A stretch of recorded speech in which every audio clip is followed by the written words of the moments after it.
His mother was told by a doctor to stop the pregnancy. She said no.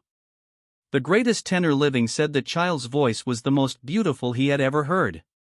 The child was born blind, raised on a farm in Tuscany, and separated from his family before he finished learning how to be a child. He went on to sell 90 million records. But before the crowds at the concerts, the church, the Olympics, and the empty stage, there was a football field, a normal afternoon, and the moment when the sun went down. What does a 12-year-old boy do when he loses everything he can see? What did a blind lawyer from a small town in Italy have that Pavarotti saw before the rest of us? Also, what is that voice really coming from? We need to go back to the beginning before we answer. It's possible to have a certain kind of youth in the time between what is and what should have been. From the time Andrea Bocelli realized that the world he was living in was different from the world other people told him about, he lived in that space. He could see some things, but not perfectly, because the glaucoma had not yet destroyed all of his eyesight. The colors looked dull to him, like they were seen through water. On the edges of what was clear, shapes were there, but they weren't always clear. But to a child who had never known anything else, this was just the world. It wasn't a broken or reduced world. It was just the world. And he went through it with the casual confidence of someone who had never been told to be scared of it. That was something his mother made sure of. Eddie Belli was in charge of the family with a kindness that didn't turn into sympathy. She made food. She and her husband, Sandro, worked on the farm together, and she carefully watched her son like a woman who knew that watching was its own form of safety. Andrea let him get back on his feet when he tripped. She didn't reach for him first when he did. The farm in Latico, with its red soil and cypress trees standing guard along the hill, was his first school. The mornings there smelled like dirt and bread. His sense of touch and sound helped him learn about the land's landscape and the unique weight of the air before it rains. The music came next. It came early, as important things always do, not as a choice but as an acknowledgement. Andrea wanted to play the piano before anyone thought to put him down. He focused so hard on the records his parents had given him that he almost felt hungry. Opera in particular, those huge human sounds that could fill rooms that were too small to hold them, carrying feelings that could not be carried in any other way. Taking it all in, he put it somewhere below language and thought, where the body keeps things it can't explain yet. He started taking piano classes when he was young, and his teachers quickly saw that he wasn't just a kid who was excited to learn. There was something more specific going on. Something that needed time and room instead of being fixed.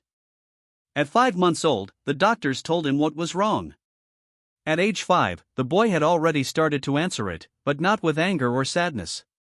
Instead, he did it with the quiet build-up of a life, one note at a time, color by color, in a world that still had light. For the time being, every life has a point that separates before and after. For Andrea Bocelli, that moment happened on a normal afternoon when he was 12 years old and playing football on a field near Latico. The game should have been about nothing more than boys running around in the sun, which it was. He was goalie, a role he had never played before and would never play again. The ball came quickly and hit him straight in the right eye, which was the only eye that still let light into his world. The impact was strong and quick. It was the kind of crash that silences everyone before anyone can figure out what happened. He fell down. The bleeding that happened next wasn't just physical. It was about the universe.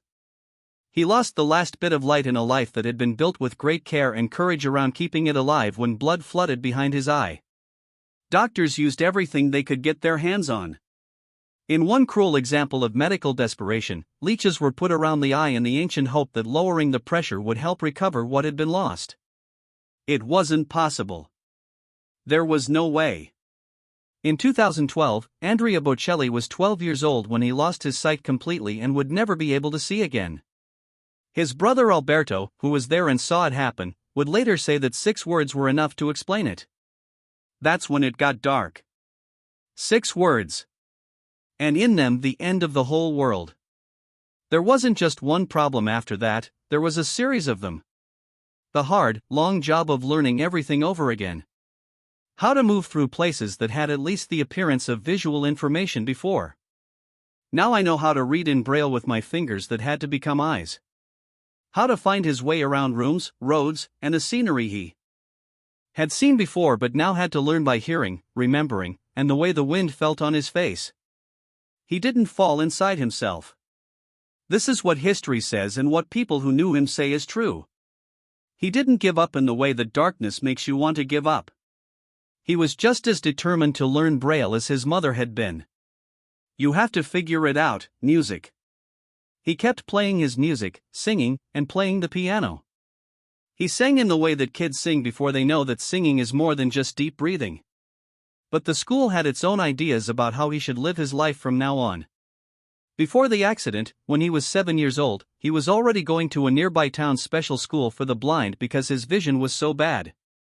Only during the holidays did he come home. Every month, his family came to see him. The solitude of that setup and the way it was shaped. A child who was taken away from everything familiar and had to learn how to live in a hospital before he was fully grown would leave marks that can't be fully measured by a biography. That division grew stronger after the accident. The world in question kept going at its normal pace.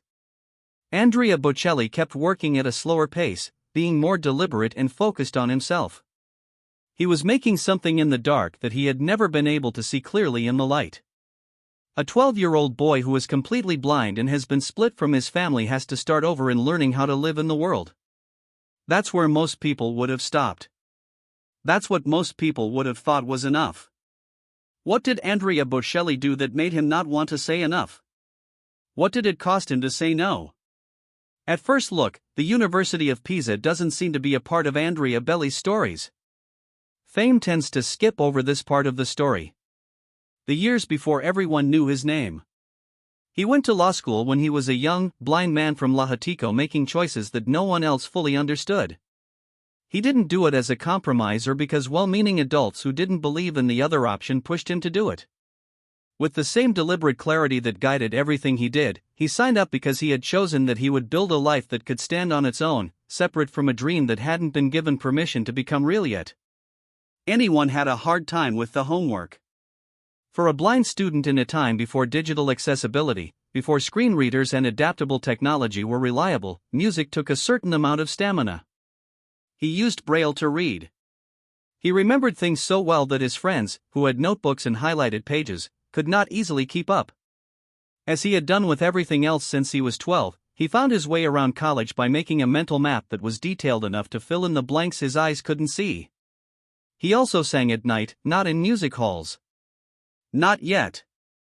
People would listen to music in bars and small clubs while eating pizza in the late evening, when they weren't there to be moved by the music but to pass the time before going to bed.